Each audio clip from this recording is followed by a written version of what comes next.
Reality check.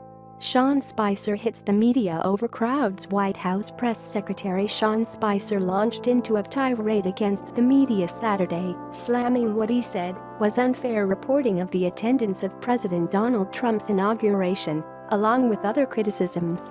Many of the facts he cited, however, are inaccurate. Here's a look at some of Spicer's claims. Floor coverings claimed. This was the first time in our nation's history that floor coverings have been used to protect the grass on the mall. That had the effect of highlighting any areas where people were not standing, while in years past, the grass eliminated this visual. Fact. Photos from the 2013 inauguration clearly show white ground coverings being laid on the National Mall ahead of President Barack Obama's second swearing-in. Reporters who covered the event also recall the white plastic flooring that was laid along the National Mall to protect the grass. The National Park Service used a similar grass protective layer in 2013, a former senior Interior Department official told CNN Saturday, asking that his name not be used. Verdict. False. Metal detectors claimed.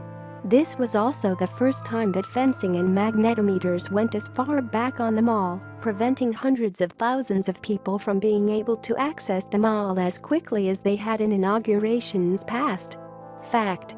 The Secret Service, the agency responsible for securing the event, acknowledged that the secure area for this year's inauguration was larger than in years past, but the extra measures included only fences and bag checks and not magnetometers. The security perimeter for this inauguration was extended due to lessons learned in world events, a Secret Service spokesperson said. Security fencing was placed around the National Mall this inauguration. There were 7 access points where bag checks only were conducted. The spokesperson added that magnetometers, which includes hand ones, also weren't used. Verdict. False. Crowd estimates claimed. No one had numbers because the National Park Service, which controls the National Mall, does not put any out. Fact. It's accurate the National Park Service doesn't provide an official crowd count for the inauguration. Verdict. True. Filled spaces claimed.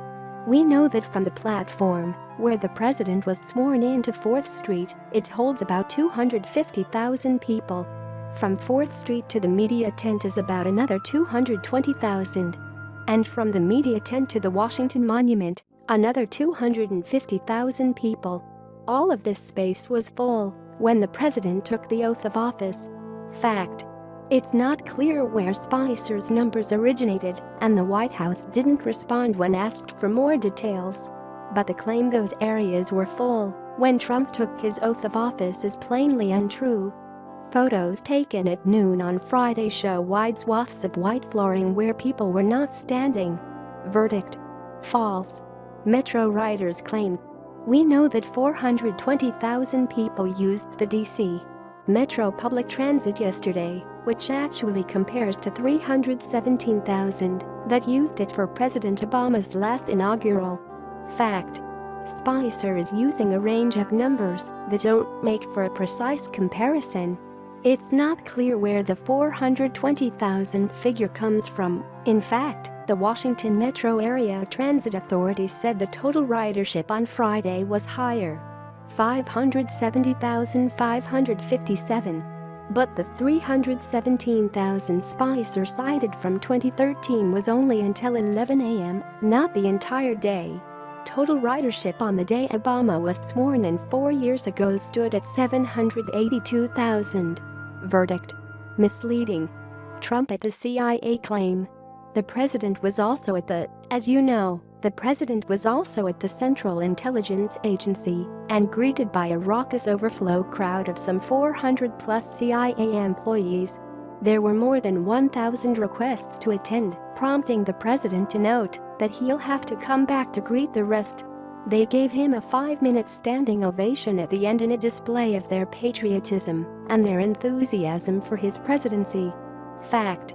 Trump was greeted by enthusiastic CIA employees at the CIA on Saturday, many of whom cheered loudly for the new president when he departed the room. Reporters in the room said there were roughly 400 people in attendance. The length of his standing ovation, however, isn't precisely known. The camera feed of the room was cut shortly after Trump finished to protect the identity of some of the national security officials in the crowd. While audio of the feed persisted for a minute or so later, music played over the sound, and it wasn't clear how long the applause lasted. Reporters were also moved from the room as the ovation was ongoing. Trump departed the CIA about 6 minutes after he finished speaking.